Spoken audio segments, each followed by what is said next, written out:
ସାଙ୍ଗମାନେ କେବେ କେବେ ରାତିରେ ଏକା ବସିଥିବା ସମୟରେ ମନରେ ଗୋଟେ କଥା ଆସେ, ଆଗରୁ ଜୀବନ ଏତେ ସୁନ୍ଦର ଥିଲା, ଏବେ କ'ଣ ହେଇଗଲା?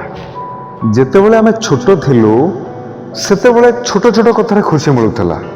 3 ଟଙ୍କିଆ ଟାଇଗର ବିସ୍କୁଟଟିଏ ମିଳିଗଲେ ଖୁସି ଲାଗୁଥିଲା। ବର୍ଷାରେ ଭିଜିଗଲେ ଖୁସି ଲାଗୁଥିଲା।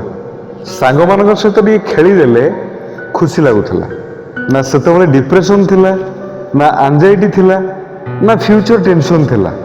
ରାତିରେ ଖଟ ଉପରେ ଶୋଇବା ମାତ୍ରେ ହିଁ ବାସ୍ 2 ମିନିଟ୍ ଭିତରେ ନିଦ ଆସି ଯାଉଥିଲା।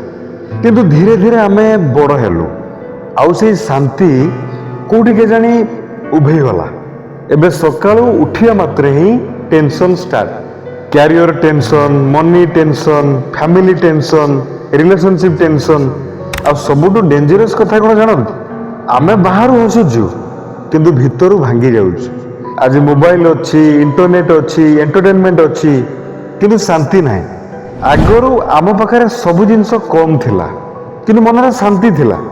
ଆଜି ସବୁ କିଛି ଅଛି କିନ୍ତୁ ମାଇଣ୍ଡ ଅଶାନ୍ତ ହେଇଯାଇଛି। ସାଙ୍ଗମାନେ, ସତ କହିବା ପାଇଁ ଗଲେ ଆମେ ବଡ଼ ହେବା ସହିତ ଦୁନିଆକୁ ବୁଝିଗଲୁ, ଆଉ ସେଇ ଦିନଠାରୁ ମନର ଶାନ୍ତି କମିବା ଆରମ୍ଭ ହେଲା। କାରଣ ଛୋଟବେଳେ ଆମେ ଲୋକମାନଙ୍କୁ ସତରେ ନିଜର ବୋଲି ଭାବୁଥିଲୁ, କିନ୍ତୁ ବଡ଼ ହେବା ପରେ ବୁଝିଗଲୁ କି ସମସ୍ତେ ଏଠି ସ୍ୱାର୍ଥପର। ସମସ୍ତେ ନିଜ ସ୍ୱାର୍ଥ ପାଇଁ ଆସନ୍ତି। ଛୋଟବେଳେ ମା ପାଖରେ ଶୋଇ ପଡ଼ିଲେ ଆମକୁ ସେଫ୍ ଫିଲ୍ ହେଉଥିଲା, ସୁରକ୍ଷିତ ଫିଲ୍ ହେଉଥିଲା। ଆଜି 1000 ଲୋକ ମଧ୍ୟରେ ରହିଲେ ମଧ୍ୟ ଆମକୁ ଏକା ଲାଗୁଛି। ସାଙ୍ଗମାନେ, ଏହି ଦୁନିଆ ଧୀରେ ଧୀରେ ମଣିଷକୁ ମେଣ୍ଟାଲି କ୍ଳାନ୍ତ କରିଦେଉଛି। ଆଉ ସେଥିପାଇଁ ଆଜିକାଲି ଲୋକମାନେ ଶାନ୍ତିରେ ନୁହେଁ, କେବଳ ବଞ୍ଚିବା ପାଇଁ ସର୍ଭାଇଭ୍ କରିଚାଲିଛନ୍ତି। କିନ୍ତୁ ମନେ ରଖନ୍ତୁ, ଜୀବନର ସତ ଶାନ୍ତି ମନିରେ ନୁହେଁ, ଫେମ୍ରେ ନୁହେଁ, ମୋବାଇଲରେ ନୁହେଁ।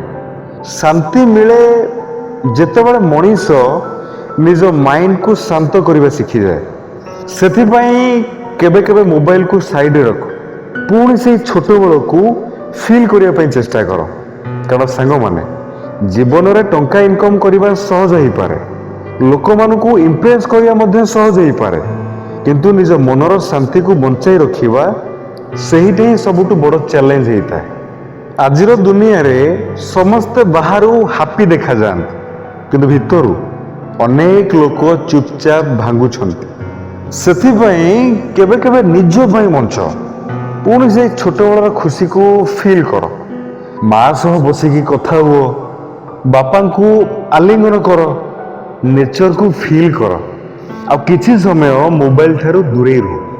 କାରଣ ଗୋଟେ ଦିନ ଟଙ୍କା ଥିବ, ସବୁ କିଛି ଥିବ, କିନ୍ତୁ ଯଦି ମନରେ ଶାନ୍ତି ନଥିବ ତାହେଲେ ଏ ଜୀବନ ଭିତରୁ ଖାଲି ଖାଲି ଲାଗିବ।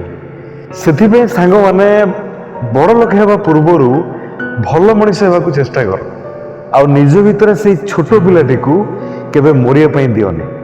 ତେବେ ଆଜି ପାଇଁ ଏତିକି, ପୁଣି ଦେଖା ହେବ ନେକ୍ସଟ ଭିଡ଼ିଓରେ। ଆପଣମାନଙ୍କ ଭଲ ପାଇବା ଆମର ଏକାନ୍ତ କାମ୍ୟ। ଯଦି ଭିଡ଼ିଓଟି ଆପଣମାନଙ୍କୁ ଭଲ ଲାଗିଥାଏ ତେବେ ଆପଣମାନଙ୍କ ଭଲ ପାଇବା ଆମକୁ ନିଶ୍ଚିତ ଭାବରେ ଦିଅନ୍ତୁ। ପୁଣି ଦେଖା ହେବ ଆଉ ଗୋଟେ ନୂଆ ଭିଡ଼ିଓରେ। ସେ ପର୍ଯ୍ୟନ୍ତ ମନେ ରଖିଥାନ୍ତୁ। ଧନ୍ୟବାଦ।